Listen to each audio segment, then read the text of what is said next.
கர்த்தருடைய பரிசுத்த நாமம் மகிமைப்படுவதாக. இம்மட்டுமாய் தேவன் நம்மை ஜெபிக்கவும் துதிக்கவும் கிருபை செய்தார். சாட்சிகளை கேட்டும் கர்த்தர் மகிமைப்பட்டார். தேவனுடைய வார்த்தை நம்மிடத்தில் மகிமைப்படும்படியாக நாம் பிரசங்க நேரத்துக்கு வந்திருக்கிறோம். ஒவ்வொருவரும் யாத்திராகம புத்தகத்துக்கு வருவோம். 3ஆம் அதிகாரம்.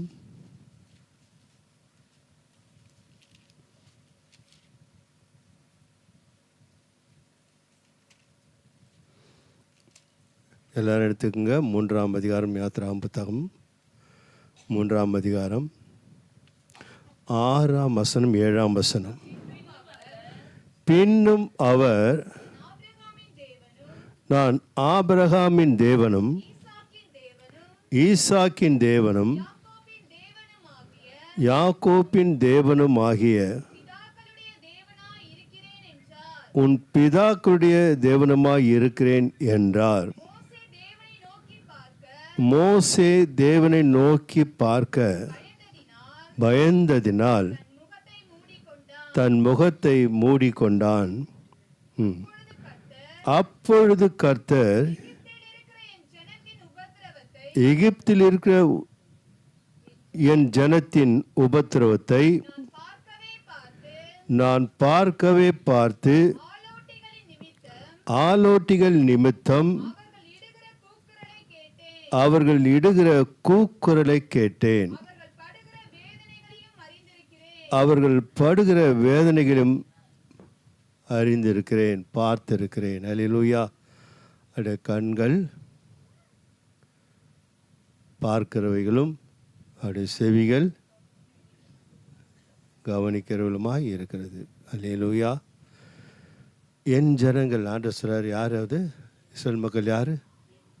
நல்லா ஞாபகம் வச்சுங்க. இஸ்ரவேல் மக்களை பார்த்து ஆண்டவர் சொல்கிறார், என் ஜனங்கள் படுகிற உபத்திரவத்தை நான் பார்க்கவே பார்த்து. அல்லேலூயா. இது மோசையை பார்வோன் இடத்துல, எகிப்து தேசத்தில் அடிமையாய் வாழ்கிற தம்முடைய ஜனமாகி இஸ்ரவேல் மக்களை மீட்க தேவன் மோசையை முன்குறித்து, தாயின் கருவில் உருவாக்கும் பொழுது முன்குறித்து, அவன் ஏற்ற காலம் வரும்பொழுது அவனை பிரித்து எடுத்து கவனிச்சுக்கிட்ட பாங்க, அவனை ஒரு இரட்சகனாக எகிப்து தேசத்துக்கு அனுப்புவார். அனுப்பும்பொழுது சொல்லப்பட்ட வார்த்தை இது. அவன் ஆடுகளை தேடி போகும்போது மலைகளின் இடுக்கிலே ஒரு முட்செடியை பற்றி எறிவதை பார்க்கிறான். பயந்து போகிறான். முட்செடி பற்றி எரிகிறது, ஆனால் எரிந்து கொண்டே இருக்கிறது. ஆனால் அந்த அக்கினியோ அந்த செடியின் மீது பற்றவே இல்லை. தகித்து எரிகிறது. கண்கள் கூசும் அளவுக்கு பிரகாசமாக எரிந்து கொண்டிருக்கிறது. ஆனால் மோசே அந்த அக்கினியும் பார்க்கிறான், அந்த செடியும் பார்க்கிறான். ஆனால் அக்கினி உக்கிரமாக எரிந்து கொண்டிருக்கிறதை தவிர செடிக்கு ஒரு பாதிப்பும் இல்லை. அல்லேலூயா. செய்கிறவர், செயல்படுகிறவர் தேவன். உத்தரவு அக்கினிக்கு கொடுத்தவர் தேவன். அல்லேலூயா. அந்த செடிக்கு பாதுகாப்பை கொடுப்பதும் தேவன். நன்றாக உணர்ந்து கொள்ளுங்கள், தேவன் சர்வ வல்லமையுள்ள தேவன். அல்லேலூயா. பயந்துறான் மோசே. சரி, ஒரு காலை எடுத்து வச்சு இன்னும் கிட்ட போய் பார்க்கலான்னு பார்க்குறான். மோசே நில்லுன்றார். அற்புதமான தேவன், பேசுகிறவர் அவர். அல்லேலூயா. அல்லேலூயா. காண்கிறவர் மாத்திரமல்ல, கேட்கிறவர் மாத்திரமல்ல, பேசுகிற தேவன் நம் தேவன். நம்மோடு பேசுவார். அல்லேலூயா. கால் எடுத்து வைக்க மோசே நில். இந்த பூமி எண்ணப்பட்ட பூமி, அது பரிசுத்தமுள்ள பூமி. உன் பாதத்தில் இருக்கிற பாதரட்சை என்னவை கட்டி வை என்றார். ஆர்டர் போடுறார் பார். மோசே அப்படியே தலை கவிழ்ந்து, முகம் கவிழ்ந்து அந்த பாதரட்சை கழட்டி வைத்து விட்டு தரையிலே முகம் குப்புற விழுகிறான். அல்லேலூயா. அல்லேலூயா. தொழுது கொள்ளுகிறான். அற்புதமான ஒரு சூழ்நிலை அது. தேவனை தொழுது கொள்வது என்பது, தேவன் போல நம்ம சாஸ்தாங்கமாக நம்ம தாழ்த்துவது நமக்கு இந்த பூமியிலே கிடைக்கப்பட்ட பெரும் பாக்கியம், பேரின்ப நேரம். அதை ருசித்து பார்த்தவர்கள் தான் அந்த அனுபவத்திற்குள்ளே போக முடியுமே தவிர, ஏதோ விசுவாச மேல் பாய்ச்சலை போல மேலே புள்ளை மீவது போல வாழ்க்கை இருக்கும் என்றால் அதில் அந்த டேஸ்ட் கர்த்தர் நல்லவர் என்பது ருசித்து பார்க்க முடியாது. அல்லேலூயா. அவன் இந்த அற்புதத்தை பார்த்த உடனே இது தேவனுடைய செயல் என்று அவன் சாஷ்டாங்கமாக அந்த இடத்துல விழுகிறான். கர்த்தர் அவனை வலிமையை எடுத்து பயன்படுத்த அவனை அனுப்புகிறார். அல்லேலூயா. அங்கே தான் சொல்கிறார், நான் ஆபிரகாமின் தேவனும் ஈசாக்கின் தேவனும் யாக்கோப்பின் தேவனுமாய் இருக்கிற உன் கர்த்தர் நான் என்றார். அல்லேலூயா. அங்கே சொல்கிறாரு, என் ஜனங்களை பார்க்குறேன்றார். அல்லேலூயா. யார்கிட்ட சொல்கிறாரு? மோசேக்கிட்ட சொல்கிறார். பாருங்கள் எப்படி அற்புதமான தேவன். என் ஜனங்களை பார்க்குறேன், அவர்கள் படுகிற கூக்குரலில் என் செவிகள் கேட்டு பெருமூச்சின் சத்தத்தை கேட்டேன். அல்லேலூயா. என்ன சத்தமா? யாருக்கெல்லாம் பெருமூச்சு இருக்குது? கர்த்தர் ஸ்தோத்திரம். அல்லேலூயா. பெருமூச்சின் சத்தத்தை கேட்டு இறங்கினேன், அவர்கள் அந்த உபத்திலிருந்து மீட்கப் போகிறேன். அல்லேலூயா என்று ஆண்டவர் சொல்கிறார். இந்த சம்பவங்கள் எல்லாம் கவனித்தீர்கள் என்றால், இது ஏதோ ஒரு சூழ்நிலையினால் ஏற்பட்டது, ஏதோ திடீரென்று ஏற்பட்டது, இல்லை அது ஏதோ ஒரு காரியத்தினால் ஏற்பட்டது என்று அல்ல. அல்லேலூயா. எகிப்து தேசத்தில் இஸ்ரேல் மக்கள் படுகிற உபத்திரவம் ஏதோ அந்த சூழ்நிலையினால, வாழ்க்கை மாற்றத்தினால யோசேப்பு நிமித்தமாக எகிப்துக்கு போனார்கள். காலங்கள் மாறியது, 4 தலைமைகள் உருவானது, எல்லாம் அடிமைகளாக மாறினார்கள். அவர்கள் பெருக பெருக அந்த ராஜ்யத்தின் ராஜா பயந்து, மக்கள் பயந்து, இவர்கள் எங்கே எஜமானாலும் மாறிவிடுவார்களோ, நாம் அடிமைகளாக மாறிடுவோம் என்று அவர்கள் கடுமையான வேலையில் கொடுக்குற எல்லாவற்றையும் கர்த்தர் A to Z வரைக்கும் பார்க்குறாரு. அல்லேலூயா. அல்லேலூயா. அதில் பார்க்குற 4ஆம் அதிகாரம் 21ஆம் வசனத்தை நம்ம பார்க்கும்பொழுது, அப்பொழுது கர்த்தர் மோசேயை நோக்கி 31 இல்லைம்மா 30 வாசிக்கலாம். கர்த்தர் மோசேக்கு சொல்லிய சகல வார்த்தைகளையும் ஆரோன் சொல்லி ஜனங்களின் கண்களுக்கு முன்பாக அந்த அடையாளங்களையும் செய்தான். ஜனங்கள் விசுவாசித்தார்கள். கர்த்தர் இஸ்ரவேல் புத்திரரை சந்தித்தார் என்றும் அவர்கள் படும் உபத்திரவங்களை கண்ணோக்கி பார்த்தார் என்றும் அவர்கள் கேட்டபோது தலை குனிந்து தொழுது கொண்டார்கள். அல்லேலூயா. தேவனுடைய அற்புதத்தை பார்க்கும்பொழுது அந்த இஸ்ரேல் ஜனங்கள் எல்லாம் மோசை கொண்டு கர்த்தர் அந்த இஸ்ரேல் மக்கள் நம்புவதற்காக கரத்தில் இருக்கிற கோலை கீழே போடுவதும், அந்த கோல் சர்ப்பமாய் மாறுவதும், அதன் மால் பகுதியை பிடிக்கும்போது மீண்டுமாய் அது கோலாய் மாறுவதும் செய்கிற அற்புதங்களை பார்த்த உடனே இஸ்ரேல் மக்கள்லாம் நம்புகிறாங்க. அல்லேலூயா. அப்போ இவர் அற்புதம் செய்து நம்ம மீட்டுக்கொள்வார் என்று இஸ்ரேல் மக்கள் மோசையை அந்த அற்புத நிமித்தமாக நம்பி இவரை அனுப்பினது தேவன்தான் என்பதை, பரலோக தேவனை அவர்கள் தொழுது கொண்டார்கள். அல்லேலூயா. நான் சொன்னேன் இல்லையா முதல்ல, இதெல்லாம் ஏதோ ஒரு சூழ்நிலையினால் ஏற்பட்டது, ஏதோ அவர்கள் போனதினால, காலம் மாறினதினால, ராஜா மாறினதினால இவர்கள் அடிமைப்பட்டார்கள் என்று இல்லை. எல்லாமே கர்த்தர் முன்குறித்து தான் செய்வார். அல்லேலூயா. நம் வாழ்க்கையில் கூட ஸ்தோத்திரம். அல்லேலூயா. உபத்திரம் இல்லாத வாழ்க்கை இல்லைன்னு நான் அடிக்கடி சொல்லுவேன். ஆனால் உபத்திரவம், அல்லேலூயா, உன் வாழ்க்கையில் வரும் என்றால் ஆவியிலும் சரி, ஆத்மாவிலும் சரி, சரீரத்திலும் சரி உபத்திரம் வரும் என்றால் நீ அந்த உபத்திரத்தை சகித்து அதில் வெற்றி கொண்டு தேவனை மகிமைப்படுத்தத்தான் தவிர, நன்றாக கவனிங்கள், ஆவி ஆத்மா சரீரம் என்றால் வாழ்க்கை சூழ்நிலை எதுவாக இருந்தாலும் சரி, எப்படி இருந்தாலும் சரி, நீ அந்த உபத்திரத்தை, சோதனை சகிக்கிற மனுஷன் பாக்கியவான். அந்த உபத்திரத்தை சகித்து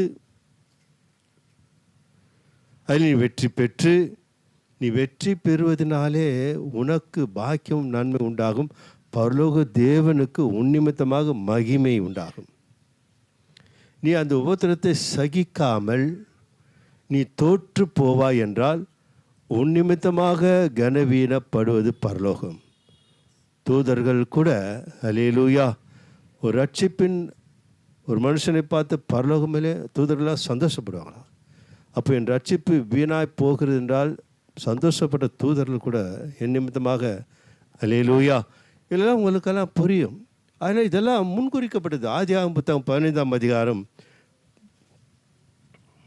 13ஆம் வசனம் 14 வசனம் வாசிக்கிறாங்க.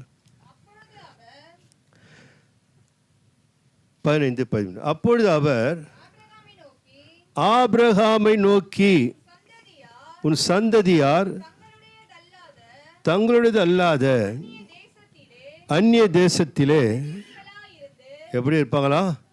பரதேசிகளாய் இருந்து அத்தேசத்தாரை சேவிப்பார்கள் என்றும் அவர்களால் 400 வருஷம் உபத்திரப்படுவார்கள் என்றும் நீ நிச்சயமாய் அறிய கடவாய். இவர்கள் சேவிக்கும் ஜாதிகளை நான் நியாயம் தீர்ப்பேன். பின்பு மிகுந்த பொருள்களுடனே புறப்பட்டு வருவார்கள். அல்லேலூயா. பாருங்க, ஆபிரகாமுக்கு சொல்லிட்டார். நம்ம படித்தோமே, என் ஜனங்கள் எகிப்து தேசத்தில் உபத்திரப்படுகிறார்கள் என்று. ஆபிரகாம் காலம் முடிஞ்சு போச்சு, ஈசா காலம் முடிஞ்சு போச்சு, யாக்கோபு காலம் முடிஞ்சு போச்சு, யோசேப்பு காலம் முடிஞ்சு போச்சு. ஆனால் யோசேப்பு நிமித்தமாக அங்கே போனார்களே அந்த ஜனங்கள் தான் பலுகி பெருகி ஆபிரகாமுக்கு சொன்னாரே, அல்லேலூயா, அந்த வார்த்தை நிறைவேறுகிறது. தேவன் தான் அந்த உபத்திரத்தின் பாதையிலே அவர்களை அனுமதிக்கிறார். அன்பான கர்த்தருடைய பிள்ளைகளே, நான் மீண்டும் மீண்டும் சொல்கிறேன், நம் வாழ்க்கையில் உபத்திரம் வருவது என்பது தேவனுடைய சித்தமாய் இருக்கிறது. அல்லேலூயா. அவர்கள் ஜனங்கள். அவர்கள் யார்? அவர்கள் ஜனங்கள். ஆனால் நாம் யார் தெரியும் இல்லையா? நாம் யார் இல்லையா? ரோம புத்தகத்தில் சாட்சி கொடுக்கிறவர் யார் பாருங்க. 8ஆம் அதிகாரம் 16ஆம் வசனம். நாம் தேவனுடைய பிள்ளைகளாய் இருக்கிறோம் என்று ஆவியானவர் தாமே நம்முடைய ஆவியுடனே கூட சாட்சி கொடுக்கிறார். அல்லேலூயா. பிள்ளைகள் ஆகிய நமக்கு தேவன் அதிகமாக இறங்குகிறவர். அல்லேலூயா. ஜனங்கள் அவர்கள் யாரு? இஸ்ரவேலர்கள், யூதர்கள். யாரு? அவருடைய ஜனங்கள். ஆனால் ஓசியா 1:10 சொல்லப்பட்ட பிரகாரமாய் அவர்கள் தேவனுடைய ஜனமாய் இருந்தாலும் தேவனுடைய பிள்ளைகளாய் மாற்றப்படுவார்கள் என்று இயேசு கிறிஸ்துவின் வருகைக்கு மரித்து உயிர்த்தெழுந்த பிற்பாடு ஏற்பட்ட ஜனக்கூட்டத்தை குறித்து அங்கே தீர்க்க தரிசனமாக 1:10 பார்க்கிறோம். என்றாலும் இஸ்ரேல் புத்திரரின் தொகை ஓசியா 1:10 வளர்க்கவும் அளக்கவும் நிற்கக்கூடாத எண்ணக்கூடாத கடற்கரை மணலை போல் இருக்கும்.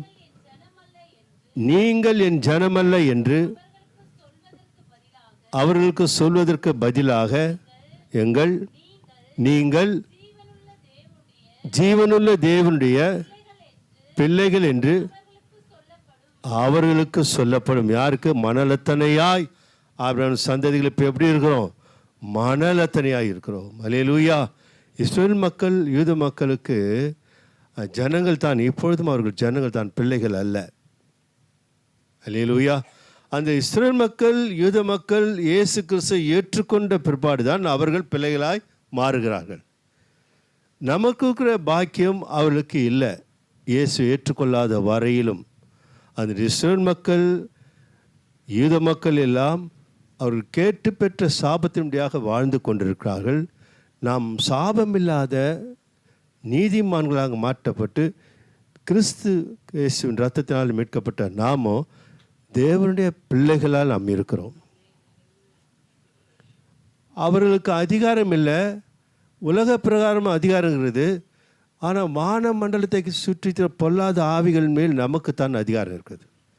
உலக பிரகாரம் அவர்களுக்கு மிஞ்சின அறிவாளிகள் உலகத்தில் யாருமே இல்லை. அவர் கண்டுபிடிக்காத பொருளே இல்லை. அவர் கண்டுபிடித்த பொருள்கள் தான் எல்லாமே நாம் அனுபவித்து கொண்டிருக்கிறோம். அல்லேலூயா. தேவன் அவர்கள் மேல் அந்த ஞானத்தை ஊற்றினார், அந்த அறிவை ஊற்றினார். அந்த ஆசீர்வாதத்தை உலகத்திலே இஸ்ரவேல் மக்கள் மேல் தான் ஊற்றியிருக்கிறார். அல்லேலூயா. நீங்கள் எதை வேணாலும் எடுத்து பாருங்கள். அவன் லண்டனில் பிறந்திருப்பான், அமெரிக்காவில் பிறந்திருப்பான், எங்காவது தேசத்தில் பிறந்திருப்பான். அவன் பூர்வீகம் அவன் யூதனாக இருப்பான்.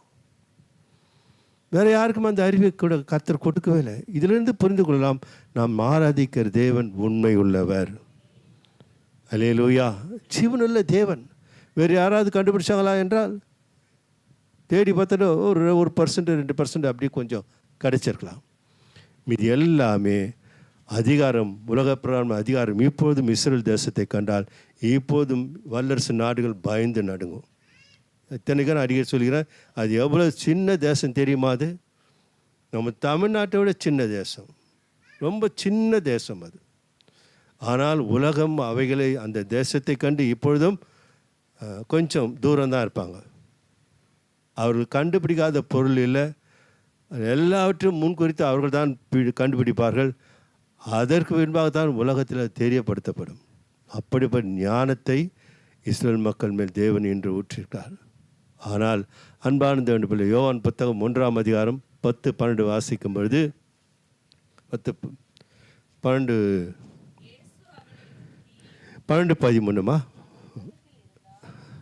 வாசிக்க.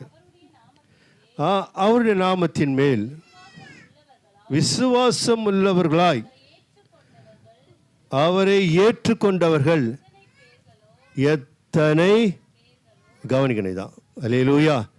இயேசு கிறிஸ்து ஏற்றுக்கொள்வதற்கு தேசமும் தடையில்லை, மொழியும் தடையில்லை, இனமும் தடையில்லை, தேசமும் தடையில்லை.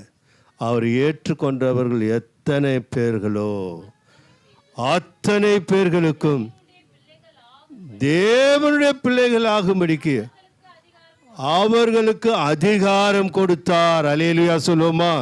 அல்லேலூயா, அல்லேலூயா. அதிகாரம் பெற்ற பிள்ளை. அடுத்த வசனம் சொல்லப்படுகிறது, அவர்கள் இரத்தத்தினாலாவது மாம்ச சித்தத்தினாலாவது மனுஷனுடைய சித்தத்தினாலாவது பிறவாமல் தேவனாலே பிறந்தவர்கள். அல்லேலூயா சொல்லுமா? அல்லேலூயா. நம்ம எல்லாம் யாரு? தேவனால் பிறந்தவர்கள். ஆனால் இஸ்ரவேல் மக்களுக்கு, இதற்கு தேவனால் பிறந்தோம் என்று சொல்வதற்கு அல்ல. என் ஜனங்கள், என் ஜனங்கள், என் ஜனங்கள். அவர்கள் எல்லா ஞானத்தை கர்த்தர் அருளினார். இயற்கையின் மேல் அதிகாரம் சேர்த்து அவர்களுக்கு என்ன இல்லை? அதிகாரம் இல்லை. அல்லேலூயா, அல்லேலூயா. யாரெல்லாம், யார் மேலெல்லாம் ஆவியான இறங்குறார் இஸ்ரேல் தேசத்தில் கூட, கடந்த முறை சொல்லியிருப்பேன், அரசர்களாக இருக்கலாம், நியாயாதிபதிகளாக இருக்கலாம், தீர்க்கதரிசிகளாக இருக்கலாம், அவர்கள் மேல் ஆவியான இறங்கும்பொழுது தான் அற்புதங்கள் நடக்கும், அதிசயங்கள் நடக்கும். சூரியன் நினைத்திருப்பாங்க, சந்திரன் நினைத்திருப்பாங்க, எல்லாமே செய்திருப்பாங்க. அல்லேலூயா. ஆனால் அன்பான தேவனுடைய பிள்ளைகளே, இப்பொழுது பார்க்கும்போது அவர்களை காட்டிலும் நாம் விசேஷித்தவர்கள். எபிரேயர் புத்தகத்தை வருவோமா? 11ஆம் அதிகாரம் 38, 39, 40 வாசிக்கலாம். உலகம் அவர்களுக்கு பாத்திரமாயிருக்கவில்லை. அவர்கள் வனாந்திரங்களிலேயும் மலைகளிலேயும் குகைகளிலேயும் பூமியின் வெடிப்புகளிலேயும் சிதறுண்டு அலைந்தார்கள். அல்லேலூயா. ஆனால் பரிசுத்தவான்கள், இப்போ எலியா எடுத்துக்கிறோம், எலிசா எடுத்துக்கிறோம், இது மாதிரி நிறைய பேர் எடுத்துக்கிறோம். நம்ம எல்லாரும் எடுத்து பாருங்கள், பரிசுத்தவான்கள் அவர்கள். அவர்கள் தேவ ஆவியான் இறங்கினார். தேவன் அவர்களை கொண்டு பல அற்புதங்களை செய்தார், பல அடையாளங்கள் செய்தார். அல்லேலூயா. ஏன்? தேவ ஆவியானவர் அற்புதம் செய்தார். ஜனங்கள் செய்யலை, இஸ்ரவேல் மக்கள் செய்யலை, யூத மக்கள் செய்யலை. தேவனால் பிரித்தெடுக்கப்பட்ட ஊழியக்காரர்கள் மேல் தேவ ஆவியான் இறங்கினதாலே அற்புதங்கள் நடந்தது. பல அதிசயங்களை செய்தார்கள். அல்லேலூயா. அன்பான தேவனுடைய பிள்ளை, இப்படிப்பட்டவர்கள் அவர்கள் வாழ்க்கை அலைந்து திரிகிற ஒரு வாழ்க்கையாக இருக்கிறது என்று வேதத்தில் தேவன் பேசுகிறார். அல்லேலூயா. இதெல்லாம் அவர்களுக்கு, நமக்கல்ல அலைந்து திரிகிற வாழ்க்கை என்பதற்காகத்தான் மென்ஷன் பண்ணுறேன். நல்லா புரிஞ்சுக்கணும். அல்லேலூயா. கவனிங்கள் மீண்டும் அடுத்த வசனத்தை. இவர்கள் எல்லாரும் விசுவாசத்தினாலே நற்சாட்சி பெற்றும் வாக்குத்தத்தம் பண்ணப்பட்டதை அடையாமற் போனார்கள். எவ்வளவு பெரிய பரிசுத்தவான்கள், எவ்வளவு நல்லவர்கள், எவ்வளவு நீதிமான்கள், எவ்வளோ அற்புதங்கள் செய்தார், எவ்வளோ அற்புதங்கள் செய்தார், அடையாளங்கள் செய்தார், அதிசயங்கள் செய்தார், எவ்வளவோ அவர்கள் செய்ததை பார்க்கும்போது நம் தேவனை மகிமைப்படுத்துவோம் நாம். அல்லேலூயா, அல்லேலூயா. ஆனாலும் இப்படிப்பட்ட விசுவாசத்தினால் நற்சாட்சிகளை பெற்றும் வாக்கு தத்தம் பண்ணப்பட்டதை அடையாமற் போனார்கள். அதான் மகன் மகள் என்ற அதிகாரத்தை சொல்லுகிறேன். ஆவியானவர் எல்லோரும் பொழிந்து அருளப்பட்ட அனுபவத்தை சொல்லுகிறேன். தேவனுடைய அதிகாரத்தை பெற்ற அவருடைய மகனாக தேவன் பிரித்தெடுக்கப்பட்ட வாழ்க்கை குறித்து இங்கே சொல்லப்படுகிறது. அழிந்து திரிகிற வாழ்க்கை அவர்களுக்கு இருக்கலாம், அழிந்து திரிகிற வாழ்க்கை நமக்கு இல்லை. அல்லேலூயா, அல்லேலூயா. அடுத்த வசனத்தை கவனிங்கள். அவர்கள் நம்மை அல்லாமல் பூரணராகாதபடிக்கு விசேஷித்த நன்மையானது ஒன்றை தேவன் நமக்கென்று முன்னதாக நியமித்த காரணத்தை கர்த்தரை மேம்படுத்துமா. நமக்குத்தான் நன்மை செய்தாரே தவிர, கிறிஸ்துவை நமக்குத்தான் கொடுத்தாரே தவிர, அல்லேலூயா, உலகத்திற்குத்தான் கொடுத்தாரே தவிர அவர்களுக்கு அதிகாரங்களை கொடுத்தார், உலக பிரகாரமான அதிகாரத்தை கொடுத்தார். சர்வ ஞானமுள்ள தேவன். அல்லேலூயா. ஏற்ற காலம் வரும் தம் குமாரனாகிய கிறிஸ்து உலகத்துக்கு அனுப்பினார். அப்பொழுது யூதர்கள் ஏற்றுக்கொள்ளலை இல்லையா? அதுக்கு முந்தைய ஒன்றாம் அதிகாரத்தில் வாசித்த முன்போ வாசிக்கலாமா? அதை 10ஆம் வசனத்தை வாசிக்கலாமா? யோவான் 1 யோவான் அவருடைய நாமத்தின் மேல் இல்லை 10ஆம் வசனம். யோவான் 1:10. அவர் உலகத்தில் இருந்தார், உலகம் அவர் மூலமாக உண்டாயிற்று, உலகமோ அவர் அறியவில்லை. அவர் தமக்கு சொந்தமானதிலே வந்தார், அவருக்கு சொந்தமானவர்களோ அவரை ஏற்றுக்கொள்ளவில்லை. எங்கே பிறந்தார்? அவர் இஸ்ரேல் தேசத்தில் யூத குலத்தில் பிறந்தார். சொந்தமானதான் வந்தார், சொந்தமானவர் என்ன பண்ணல? ஏற்றுக்கொள்ளவில்லை. அதான் சொல்கிறார், அடுத்த வரி சொல்கிறார், அவருடைய நாமத்தின் மேல், இயேசு கிறிஸ்து நாமத்தின் மேல் விசுவாசமுள்ளவர்களாய் அவரை ஏற்றுக்கொண்டவர்கள் தான். யூதனாக பிறந்தாலும், அந்த இனத்தை சேர்ந்தவராக இருந்தாலும், அந்த தேசத்தை சேர்ந்தவர்களாக இருந்தாலும், இயேசு கிறிஸ்துவை சொந்த இரட்சகராக யார் ஏற்றுக்கொண்டாலும், அல்லேலூயா, அது யூதனாக இருக்கலாம், கிரேக்கனாக இருக்கலாம், இஸ்ரேலனாக இருக்கலாம், பிரஜாதியாக இருக்கலாம், இந்த தேசமாக இருக்கலாம், ஆப்பிரிக்கா தேசமாக இருக்கலாம், அமெரிக்கா இருக்கலாம், லண்டனாக இருக்கலாம், குவைத்தாக இருக்கலாம், அரபு தேசங்களாக இருக்கலாம், எங்கே ஒன்றாலும், அல்லேலூயா, யாரெல்லாம் ஏற்றுக்கொள்கிறார்களோ அவர்கள்தான் பிள்ளைகள் என்கிற அதிகாரத்தை நமக்கு கொடுத்திருக்கிறார். அல்லேலூயா. கவனிக்கணும் அன்பான தேவனுடைய பிள்ளைகளே. அந்த பிள்ளைகள் என்ற பாக்கியத்தை பெற்ற நாம், நம்ம ஊரில் ஒரு பழமை சொல்லுவோம் இல்லையா, தாயை போல பிள்ளை நூலை போல சேலை. அந்த பேட்டர்ன் அப்படியே இருக்கும். அல்லேலூயா. உருவத்தில் இல்லை, ஆனால் சொன்னா தான் அந்த சோத்திரம். அல்லேலூயா. ஆனால் அவர் உருவத்தை பார்க்கல, நம்முடைய பேக்ரவுண்ட் பார்க்கல, எதையும் அவர் பார்க்கல. எதை தான் பார்க்குறாரு? ஸ்தோத்திரம். அல்லேலூயா. வாசிக்கலாம். நான் பிரசங்க நேரத்துக்கு வருகிறேன். 1 தெசலோனிக்கேயர் புத்தகம் 6ஆம் அதிகாரம் 7ஆம் வசனம்.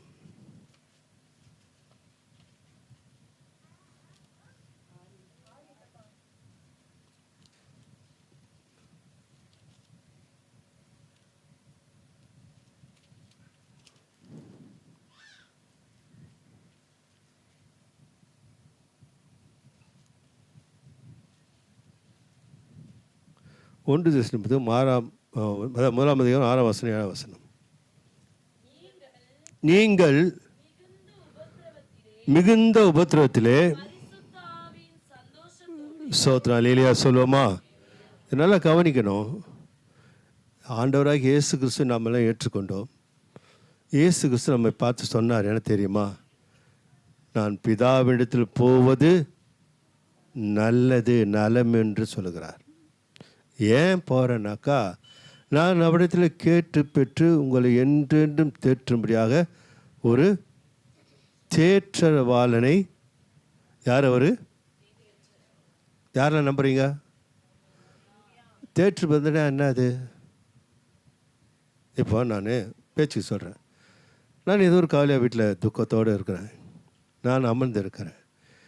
பாஸ்டர்மா பார்க்குறாங்க, இல்லை வர்றவங்க பார்க்குறாங்க, என்ன ஒரு மாதிரியாக இருக்கிறீங்க அப்படின்னாக்கா, நான் எந்த காரியத்தை சொல்கிறேன், இதுமாரி அதுவா, அதை விடுங்க, நம்ம பார்த்துக்கலாம் அப்படின்னு ஒரு குரல் வரும்போது ஏதோ கொஞ்சம் தைரியம் வரும் நமக்குள்ள. அதான் தேற்றுவது.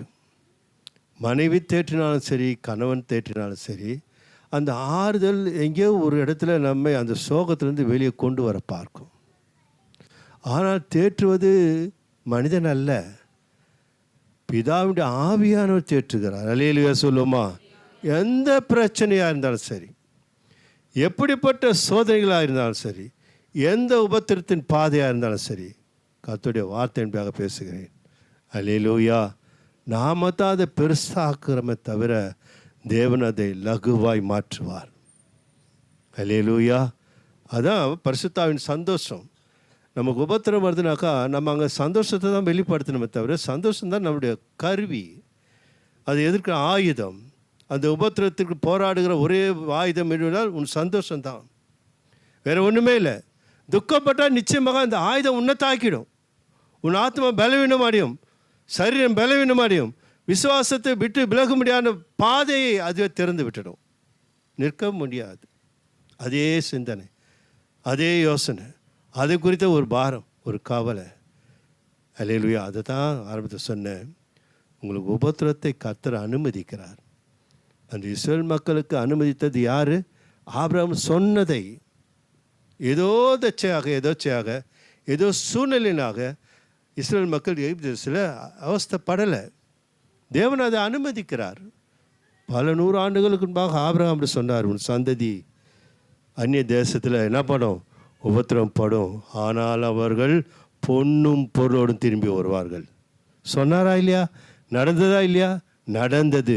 தேவனுடைய வார்த்தை இன்றும் பேசுகிறது. உங்களுக்கு உபத்திரம் உண்டு, ஆனாலும் திடன் கொள்ளுங்கள். அது சந்தோஷத்தினால தான். அடிக்கடி நான் சொல்வேன், கர்த்தருக்குள்ள எப்பொழுதும் எப்படி இருக்கணுமா? துக்கமாக இருந்துட்டா தேவனுடைய வார்த்தையை புரட்டுகிறோம், தேவனை விட்டு விலகுகிறோம். தேவன் நம்ம மேல் வைத்த பிரியத்துக்கு நாம் பாத்திரவான்களாக இல்லாமல் நாமளே செய்து விடுகிறோம். தேவன் மாறாதவர். தேவன் தம் அன்பிலே எப்பொழுது மாறவே மாட்டார். அவர் மெய்ப்பராக இருக்கிறார், மந்தையில் இருக்கிறோம். நாம் வழி விலகி போனால் அடிப்படுவது யார்? அல்லேலூயா. அவருடைய மந்தைகளுக்குள்ளாய், அவருடைய கரங்களுக்குள்ளாய், அவருடைய வலயத்திற்குள்ளாய், பாதுகாப்புக்குள்ளாய் நாம் இருப்போம் என்றால், சித்தத்திற்குள்ளாய் நாம் இருப்போம் என்றால், நிச்சயமாக எந்த உபத்திரம் பெருசாக தெரியாது. நான் அதை சொல்ல எனக்கு அந்த தகுதி இருக்குது. அல்லேலூயா. மேன்மை பாராட்டுகிறேன். கர்த்தருக்குள்ள பெருமைக்காக சொல்லலை, கர்த்தரை மேன்மைப்படுத்துகிறேன். அல்லேலூயா. நான் அதை குறித்து கவலைப்பட்டதாகவோ, ஒரு இமைப்பொழுது என் ஆத்மா வந்து மிரட்டும், ஒரு அம்பு வந்து தைக்கும்போது அந்த வலி, அவ்வளோதான். சோத்திரம். அது எப்படி வெளியே தூக்கி போடணும், அந்த விசுவாசம் சந்தோஷமாகப்பட்டது. அந்த உபத்திரவத்தை என்னை விட்டு அப்போவே நீக்கிடும். சுமக்கவும் மாட்டேன் நான். இயேசு சொன்னார், நீ சுமக்காதன்னாரு. நான் ஏன் சுமக்கணும்? அப்போ நான் சுமக்கிறேன்னா நான் தான் மதியினன். நான் தான் சுமக்கணும் கவலையை, நான் தான் உபத்திரவத்தை பெருசாக்கணும், நான் தான் வாழ்க்கை பாதையை நான் சீரழிக்கணும். அல்லேலூயா சொல்லுமா? அல்லேலூயா. வாசிக்கலாம் அந்த வாசம் 6-7. நீங்கள் மிகுந்த உபத்திரவத்திலே பரிசுத்தாவின் சந்தோஷத்தோடு ஸ்தோத்திரம். அல்லேலூயா சொல்லுவோமா? ஏன்னா பாட்டாக சொன்னதானே புரியும், வாசித்திலே போய்ட்ட தெரியாது இல்லையா? ஸ்தோத்திரம். என்னவா இதெல்லாம் ஜனங்களுக்கு அல்ல, அவருடைய பிள்ளைகளுக்கு. ஒரு தகப்பன் பிள்ளையை எச்சரிக்கிறார், டே மகன் அங்கே போகாதானாக்கா. இளைய மகன் போனான், என்ன ஆச்சு? தவிடு கூட கிடைக்கல கட்சியில், வந்த பேர் தானே கட்சிதெல்லாம். அவருடைய திருவசனத்தை என்ன பண்ணனாமா? ஏற்றுக்கொள்வதனாலே தேவனுக்கு லாபம் இல்லை என்று அடிக்கடி நான் சொல்லுவேன். நான் ஏற்றுக்கொண்டால் எனக்குத்தான் கெயின், எனக்கு தான் நன்மை, எனக்கு தான் ஆசீர்வாதம், அவருக்கு அல்லையா. புத்திமை சொல்கிற அப்பா கேட்கலாம், யார் தப்பு? அல்லேலூயா, அல்லேலூயா. வாசிக்கலாம். ஏற்றுக்கொண்டு எங்களையும் கர்த்தரையும் பின்பற்றுகிறவர்களாகி இவ்விதமாய் மக்கெதோனியாவிலும் அகாயாவிலும் உள்ள விசுவாசிகள் யாவருக்கும் மாதிரிகளானீர்கள். அப்படின்னா என்ன அர்த்தம்? நாம் மற்றவர்களுக்கு வழிகாட்டுவர்களாகி இருக்க வேண்டும். நீங்கள் அற்புதத்தை பார்க்கிறவர்கள் அல்ல, தீர்க்கதரிசன வார்த்தை சொல்லப்பட்டது. நீங்கள் அற்புதத்தை செய்கிறவர்களாக கர்த்தர் பயன்படுத்த போகிறார். அல்லேலூயா. 6,000 வேலை கர்த்தர் பேசுகிறார், அவ்வளவுக்கும் அவளும் அது தேவனுடைய வார்த்தை. அது ஏதோ நான் நின்று இங்கே நான் அதை யோசித்து பாடம் பண்ணி இப்படி தான் பேசணும்னு பிளான் பண்ணி வர்றது எனக்கு அந்த தகுதி கிடையாது. அப்படி தான் இங்கே தோற்றுருவேன். நான் அங்கே ஜெயிப்பேன், ஆண்டவரே அங்கே நிற்பேன், பாடல்களை மட்டும் ஆயத்தப்படுத்துவேன் தேவ சித்தத்தினாலே. ஆனால் பேசுகிற நீராக இருக்க வேண்டும் ஆண்டவரே, உம்முடைய வார்த்தையாக இருக்க வேண்டும். அல்லேலூயா, அல்லேலூயா. அப்போ அதிசயங்களை செய்கிறவர்களாய் கர்த்தர்களை மாற்றும்படியாக அல்லேலூயா நீங்கள் முன்மாதிரிகளாக இருக்க வேண்டும். பிள்ளைகளுக்கு ஒரு அதிகாரம் சொன்னப்பட்ட வார்த்தை கவனிங்கள். ஜனங்கள் அவர்கள் மேல் உபத்திரத்தை பார்த்து தேவனுடைய மனம் வேதனைப்பட்டது. ஆனால் நாம் அவருடைய இரத்தத்தால் மீட்கப்பட்ட தேவனுடைய பிள்ளைகள். பிள்ளைகள் மேலே அதிக கரிசனப்போ உறவு சொந்தக்காரங்கிறாங்க, சும்மா ஒரு சிம்பிள் சொல்கிற, தப்பாக நினைக்கூடாது யாரும். ஒன்று விட்ட ஒரு ஒரு ஒரு சகோதரனுடைய பிள்ளை இருக்கிறாங்கன்னு வச்சுங்க, உன் பிள்ளை இருக்கிறாங்க, யார் மேலே பாசம் அதிகமாக இருக்கும்?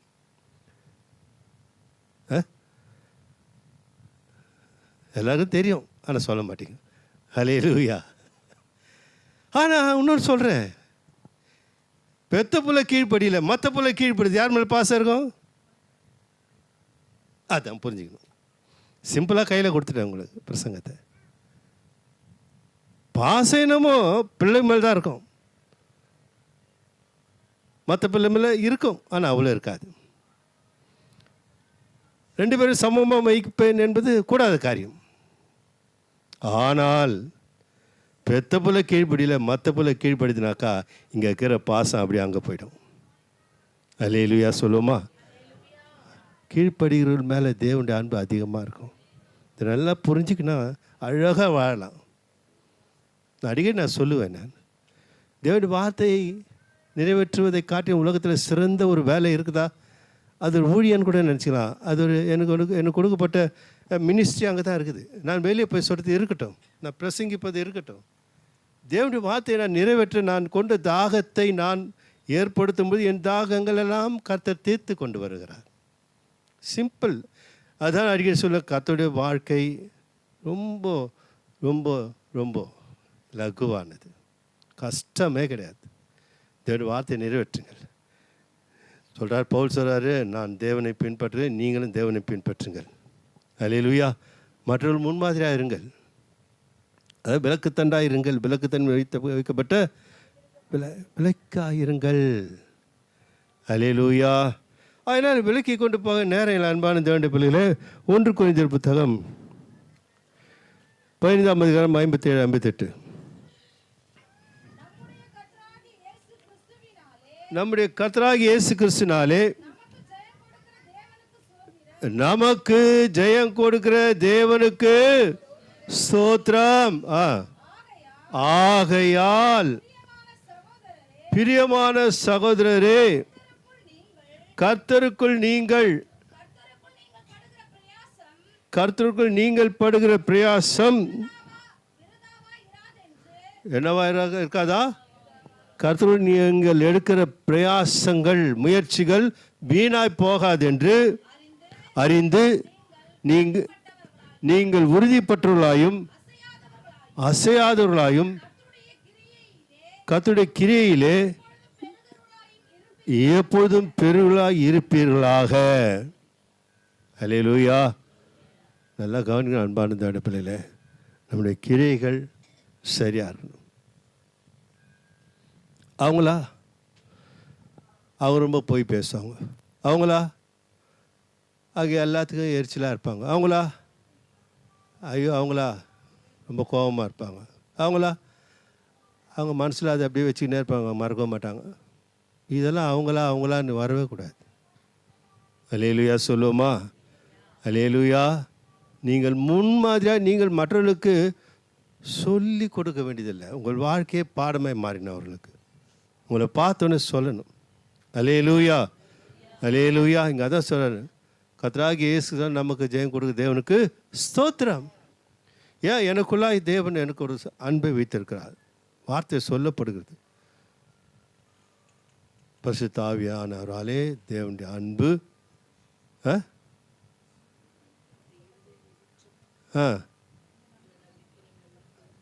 நம்பிக்கை யாருக்கெல்லாம் இருக்குது?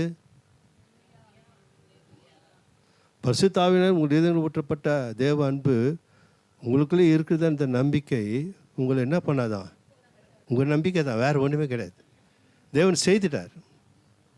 தேவன் செய்வார், இதெல்லாம் சபை கற்றுக் கொடுக்காது அப்படின்னா கேட்கக்கூடாதுன்ற பெருசாக சந்தோஷம் நமக்குள்ளே இருக்குதா? அந்த சந்தோஷம்தான் சத்துரு ஜெயிக்கிற ஆயுதம். துக்கம் 7 பேர் கூட்டு வந்து உள்ளே வச்சிடும். கவலை படுறதுனால ஒன்றுத்தையும் செய்ய முடியாது, சாதிக்க முடியாது. அல்லேலூயா. துக்கம் வராதா? வரும். நான் தான் சொல்கிறேன், வரும். அந்த டைம் அது அவள் தான் அதோட அது ஒரு வழியாக வரும். நீ தான் 7 வழியாக துரத்தணும். 7 பிசாசு கொண்டு வந்து உள்ளே வச்சக்கூடாது. அல்லேலூயா சொல்லுவோமா? அல்லேலூயா. நீ எவ்வளவுக்குள்ள சந்தோஷமாக இருக்கிறியோ அவ்வளவுக்குள்ள உன் ஹார்ட்டு சுத்தமாக இருக்குதுன்னு அர்த்தம்.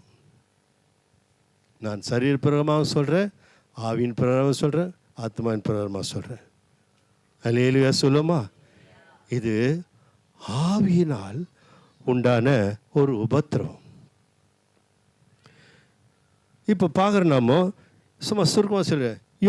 யோசப்புன்னு வச்சுங்க இல்லையா? யோசப்பு சுருக்கமாக நான் வசனத்துக்குள்ள போனால் நேரம் ஆகிடும். சுருக்கமாக சொல்கிறேன். யோசப்புக்கு தேவன் தரிசனம் கொடுக்குறேன் இல்லையா? நிறைவேறிச்சா இல்லையா? எத்தனை ஆண்டுகள்? 15 ஆண்டுகள் ஆகுதுன்னு வச்சுங்க. சரி, அது வரைக்கும் பொறுமையாக இருந்தான். அவனுக்கு எந்த சோதனையும் இல்லையா? யோசப்பு தரிசனம் கொடுத்துட்டாரே. நான் விலைக்கு கொண்டு போக நேரம் இல்லை. தேவன் பல வழிகள் உபத்திரத்தை அவனுக்கு அனுமதிக்கிறார். அவர் தான் அனுமதிக்கிறார். கோயிலில் போட வைக்கிறாங்க, போத்திபார் வீட்டுக்கு போக வைக்கிறாங்க, அடிமையாக வைக்கிறாங்க, எல்லாமே சிறையில் வைக்கிறாங்க. எல்லாம் தேவன் செய்கிறார். அல்லேலூயா. தேவனுடைய கண்கள் பார்த்துக்கிட்டே இருக்குது. அல்லேலூயா சொல்லுமா? இதுதான் ரொம்ப முக்கியமானது. தேவனுடைய கண்கள் 105 எடுத்து வாசிக்கலாமா? தங்கி 105 சரி வாசிக்கலாம், நேரம் அதிகமாக இல்லை. 17, 18, 19. அவர்களுக்கு முன்னாலே ஒரு புருஷனை அனுப்பினார். யோசேப்பு என்னவா விற்கப்பட்டான். அவன் கால்களை விலங்கு போட்டு ஒடுக்கினார்கள். அவன் பிராணன் இரும்பில் அடிபட்டு இருந்தது. கர்த்தர் சொன்ன வார்த்தை நிறைவேறும் அளவும் அவருடைய வசனம் அவனை புடமிட்டது. அல்லேலூயா சொல்லுமா? அல்லேலூயா. என் வாழ்க்கையிலே சோதனைகளை நான் தாண்டித்தான் வந்து கொண்டிருக்கேன். இன்னும் இருக்கலாம், நான் அதை பற்றி நான் கவலைப்படவே இல்லை. என் ஜீவனுள்ள நாட்கள் எல்லாம் எனக்கு இருக்கலாம். கர்த்தர் ஸ்தோத்திரம். அல்லேலூயா. ஆனால் ஜெயித்தேன் என்றால் ஏதோ நான் என்ன ஜெயித்தேன்? ஜெபித்து ஜெயித்தேனா இருக்கட்டும். அல்லேலூயா. நீங்கள் ஒன்றுக்கும் கவலைப்படாமல் எல்லாவற்றையும் உணர்ப்பான ஸ்தோத்திரத்தோடு கூட ஜெபத்தினால் தேவனுக்கு என்ன பண்ணுங்க, தெரியப்படுத்தணும். ஆனால் இப்படி இருந்த சூழ்நிலைப்பா, நீ நிச்சயமாக என்னை கைவிட மாட்டீர், அதை முடிஞ்சு போச்சு. எனக்கு செய்யணும் என்ன பண்ணக்கூடாது, அவரை அலட்டக்கூடாது. அல்லேலூயா. என் வாழ்க்கையாகப்படுது பெரிய ஜெபத்தை கொண்டு போகாது. என் வாழ்க்கையாகப்படுது சின்ன ஜெபம் தான். ஆண்டவர் உங்களுக்கு தெரியப்படுத்துகிறேன், இது நீங்கள் சரிப்படுத்துவீங்கப்பா அப்படின்னு சொல்லிட்டு மறந்துடுவோம். அவள் தான் முடிஞ்சு போச்சு. ஆனால் இப்படி ஆயிடுச்சு, அப்படி ஆயிடுச்சு, இப்படி போச்சு, இப்படி வந்துச்சு. அல்லேலூயா.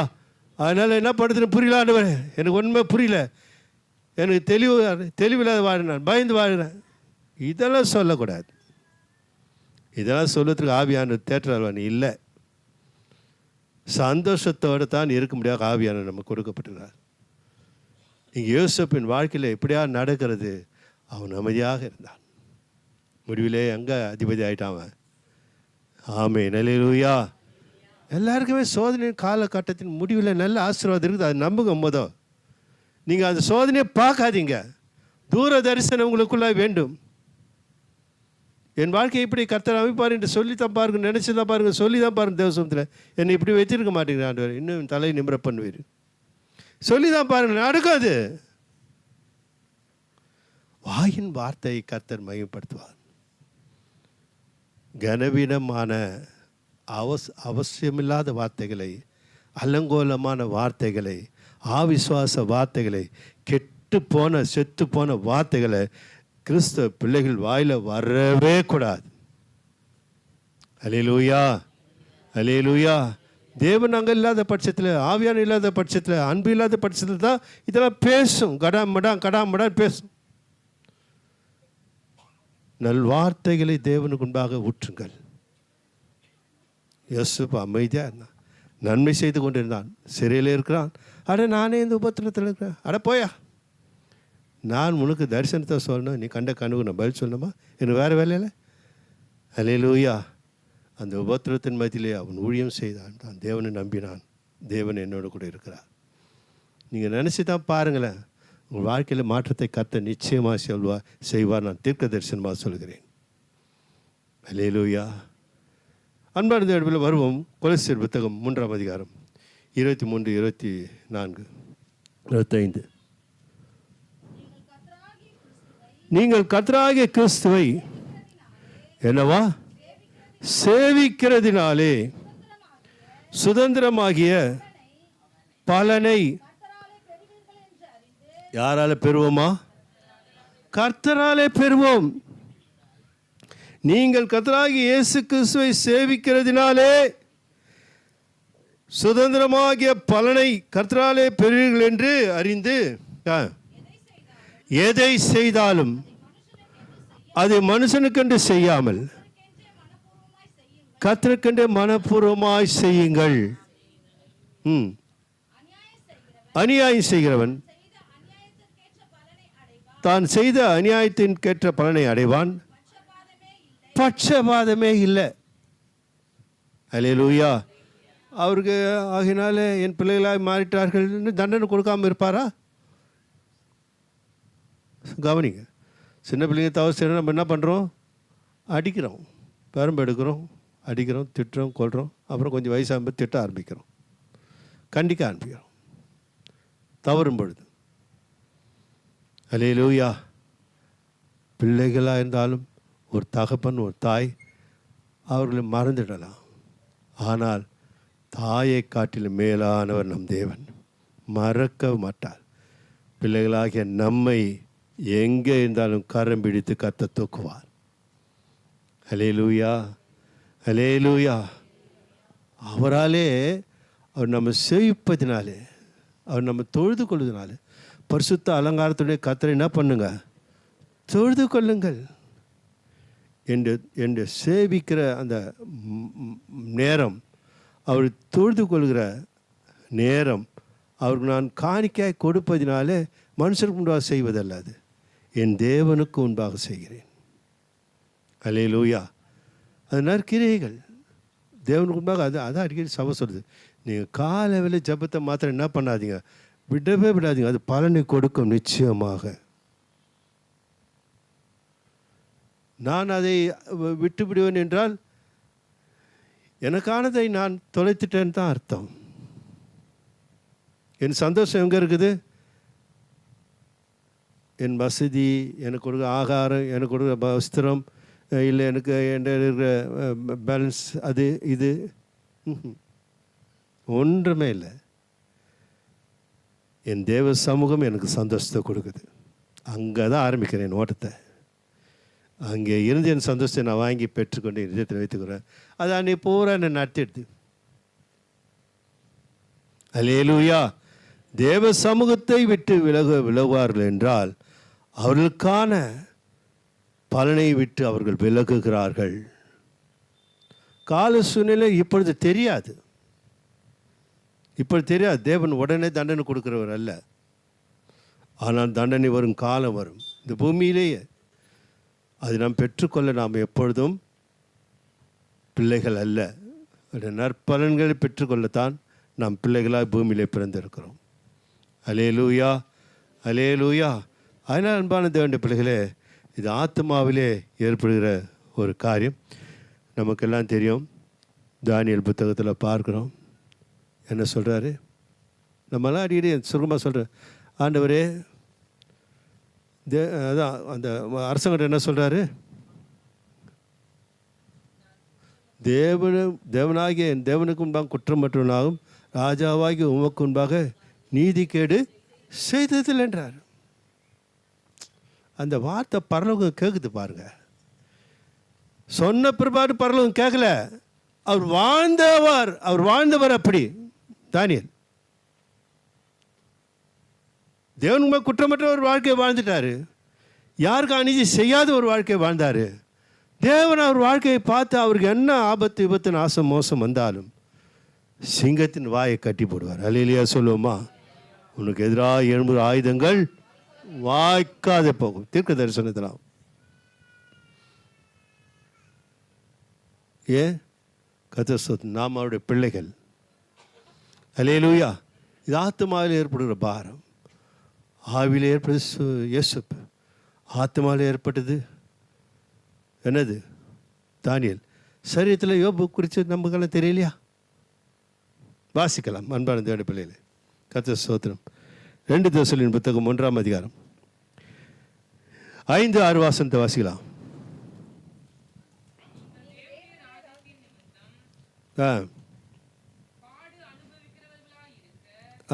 ஸ்தோத்திரம். நீங்கள் தேவனுடைய ராஜ்யத்தின் நிமித்தம் பாடு அனுபவிகளாக இருக்க அந்த ராஜ்யத்திற்கு நீங்கள் பாத்திரர் என்று எண்ணப்படும்படிக்கு தேவன் நியாயமான தீர்ப்பு செய்கிறவர் என்பதற்கு அதுவே அத்தாட்சியாக இருக்கிறது. உங்களை உபத்திரவப்படுத்துகிறவர்களுக்கு உபத்திரவத்தையும் உபத்திரப்படுகிற உங்களுக்கு எங்களோடு கூட இளைப்பாறுதலையும் பிரதிபலனாக கொடுப்பது தேவனுடைய நீதியாக இருக்கிறது. அல்லேலூயா. இங்கே பார்க்கணும், தேவனுடைய பிள்ளைகளாகிய நமக்கு வாழ்க்கையில் என்ன தான் அது உபத்திரம் சோத்திரம். மனுஷருக்கு நேரிடுகிற சோதனை அல்லாமல் வேறு சோதனை உங்களுக்கு வரவே வராதுன்றார். நாம் கர்த்தருக்குள்ளே வாழ்கிற நம்பிக்கை நமக்குள்ளே வந்துச்சுனாக்கா நம்முடைய ஜெபம் பிணியாளிகளை ரட்சிக்கும். அல்லேலூயா. இப்போ அப்போஸ்தலன் பவுல் இருக்கிறார் பாருங்க. அவர் ஆண்டவர்கிட்ட சொன்ன மாரி வேண்டார் இல்லையா, ஜெபிக்கிறார். அவருடைய பலவீனம் கண்களே நீர் தாரையாக ஊற்றுவது. அவர் ரட்சிக்கும் போது அவர் கண்கள் செதில்கள் விழுந்தது.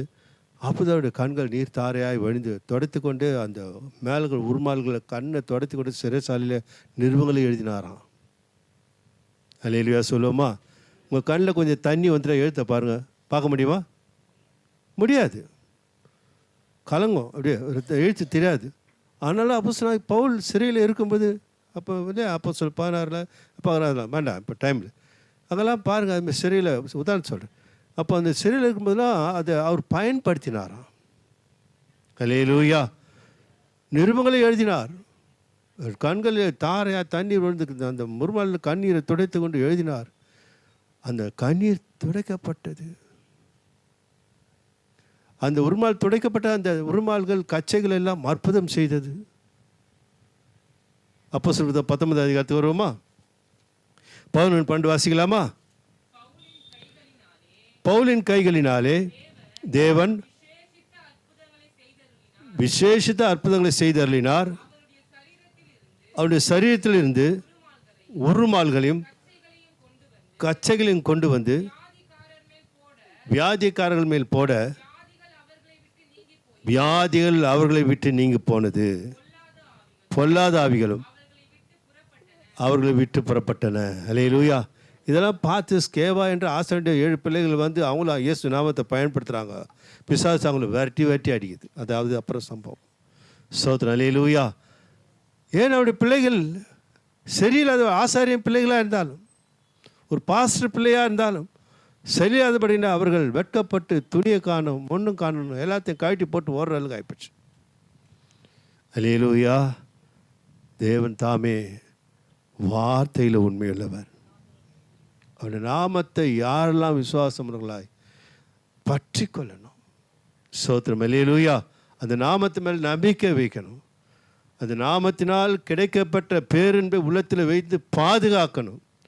அந்த அன்பு பேசுகிற வார்த்தை அன்பாகவே இருக்கும். அல்லேலூயா.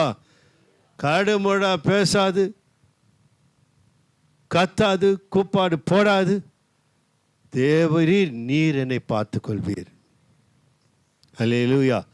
இந்த வார்த்தைகள் எல்லாம் தேவனை கனப்படுத்துமா கனவீனப்படுத்தா கொஞ்சம் சிந்தித்து பார்க்கணும். யோசித்து பார்க்கணும். வாழ்க்கையில் நான் பேசுகிற வார்த்தை கர்த்தர மகிமையாக இருக்குமா? அவரிலே மகிமைப்படுவாரா? அவர் மேல் வைத்த அன்புக்கு நான் பாத்திரமா? நான் பேசுவது சரியா? நான் முரண்பாடாக பேசுகிறேன்னா? நான் விசுவாசத்தை விட்டு விலகி பேசுகிறேன்னா? நல்ல அறிக்கை என் வாழ்க்கையில் இல்லையா? நல்ல கிரியைகள் என் வாழ்க்கையில் இல்லையா? நம்ம பதம் பார்த்து நம்ம நடக்க முடியாத கர்த்தர் தெளிந்த புத்தியை கொடுத்துருக்கார். அல்லேலூயா. அல்லேலூயா. அன்பான தேவனுடைய பிள்ளைகளே, ஆகினா தான் யோபு சரீரத்தில் சரீரத்தில் உபத்திரப்பட்டார். அது தேவனுடைய அனுமதி தானே. தேவனுடைய அனுமதி இல்லாமல் இருக்குமா? இல்லையா? யோபு 13-15 நாம் வாசிக்கும் பொழுது கர்த்தர் ஸ்தோத்திரம். அவர் என்னை கொன்று போட்டாலும் அவர் மேல் நம்பிக்கையாக இருப்பேன்.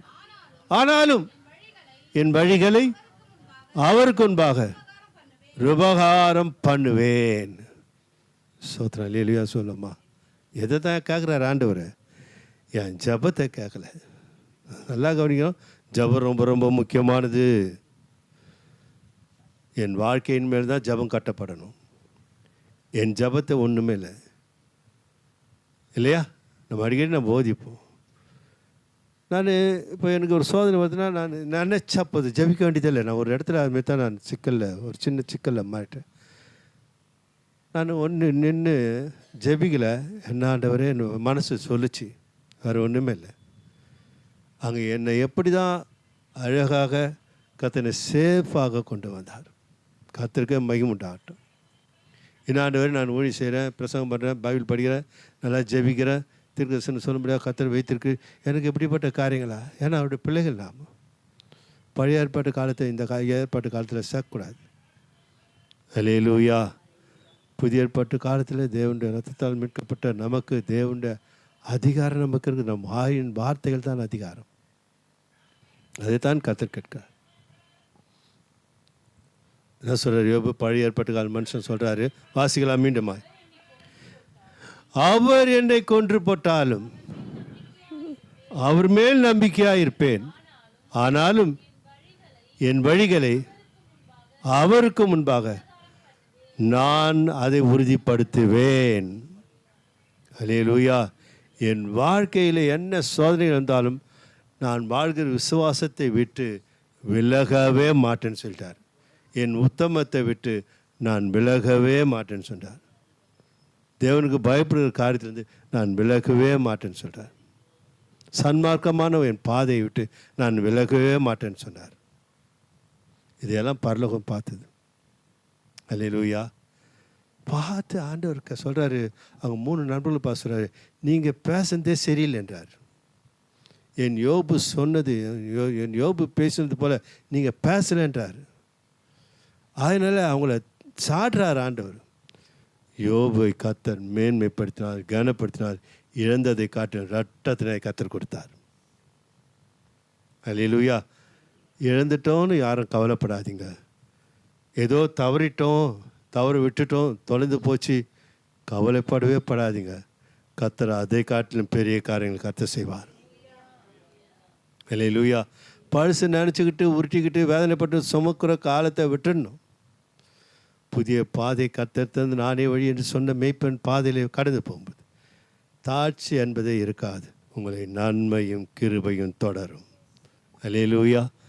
அன்பான தேவனுடைய பிள்ளைகளே, உபத்திரம் வந்து ஒரு உபத்திரம் அல்ல, சகிக்கிற மனுஷன் பாக்கியவான். அல்லேலூயா. அதான் நான் சொல்கிறேன், உபத்திரம் வாழ்க்கையில் வரும்போது அது வேண்டான்னு சொல்லாமல் அது நிமித்தமாக ஒரு பெரிய நன்மைகள் வருது. யோசேப்பு குறித்து சொன்னேன், யோபு குறித்து சொன்னேன், தானியேல் குறித்து சொன்னேன். இதோட பரிசுத்தவான்கள் இன்னும் ஸ்திரீமார்கள் இருக்கிறார்களெல்லாம் போதித்து கொண்டு போனால் நேரம் போகாத. அல்லேலூயா. அதில் அப்படிப்பட்டவர்கள் உபத்திரத்தை பார்த்து உபத்திரம் இல்லை, அதை தன்னுடைய சகிப்புத்தன்மையினாலே ஜெயித்து வெற்றி பெற்று தேவனை மகிமைப்படுத்தினார்கள். அன்பான தேவனுடைய பிள்ளை, நம்முடைய தகப்பனை, நம்முடைய அப்பாவை நாம் மகிமைப்படுத்துவோமா? அல்லேலூயா. உங்கள் சகிப்புத்தன்மையினாலே உங்கள் வருகிற வாழ்க்கையில் வருகிற சோதனைகள், உபத்திரங்கள், வேதனைகள், பலவீனங்கள் எதுவாக இருந்தாலும் சரி, நீங்கள் அதை ஜெயிக்கணும். ஜெயிக்கத்தான் ஆவியான சந்தோஷத்தை கொடுத்தார். ஆவியான உங்களுக்குள்ளாக இருக்கிறார். நீங்கள் ஜெயிக்கும் பொழுது தான் உங்கள் வாழ்க்கையிலே தேவன் வைத்த பங்கை நீங்கள் பெற்றுக்கொள்ள முடியும். அங்கே தேவன் உங்கள் நிமித்தமாக மேன்மையும் கனத்தையும் அவர் அடைவார். நான் சொல்வதனால ஒன்றுமில்லை. நான் உபத்திரத்தில் மாட்டிட்டு நான் வேதனையை அனுபவித்து துதியும் கனமும் மகிமை உமக்கே ஆண்டவரே, உமக்கே ஆண்டவர்னா போகவே போகாது, பரலோகம் போகாது. இது உண்மை. இது நான் சரியில்லாத ஒரு வாழ்க்கையை வாழ்ந்து கொண்டு, பூமியில் சத்தத்திற்கு கீழ்ப்படாமல் ஒரு வாழ்க்கையை வாழ்ந்து கொண்டு, வேதத்தை கேளாதபடி தன் செவிகளை என்னது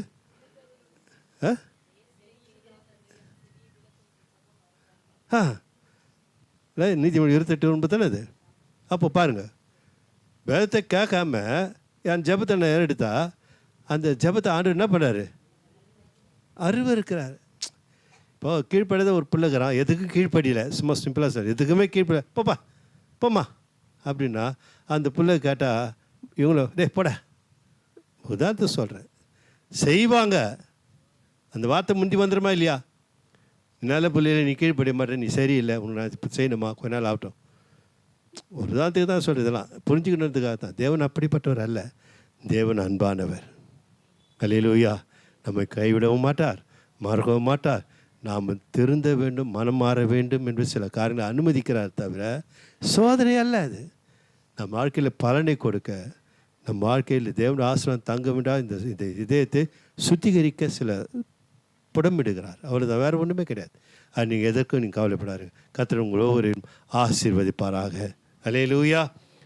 செபிப்போம். அன்பும் இறக்கும் நிறைந்த எங்கள் அன்பின் பிதாவே, ஆசீர்வதிக்கப்பட்ட காலை வேளையிலே உம்முடைய சத்தம் எங்களிடத்தை வெளிப்படுத்துகிற ஸ்தோத்திரம் நீ மகிமைப்படுகிறார். இயேசு கிறிஸ்து நாமத்தில் பிதாவே, ஆமீன். என் ஆத்துமாவே கர்த்தரை ஸ்தோத்திரி, என் முழுவதுமே பரிசுத்த நாமத்தை ஸ்தோத்திரி. என் ஆத்துமாவே கர்த்தரை ஸ்தோத்திரி, அவர் செய்த சகல வல்ல மறவாதே. நம்முடைய கர்த்தராகிய இயேசு கிறிஸ்துவின் கிருபை, பிதாவாகிய தேவனுடைய அன்பு, பரிசுத்த ஐக்கியம் நம் அனைவரோடு கூட என்றும் இருப்பதாக. ஆமேன், ஆமேன், ஆமேன். அல்லேலூயா.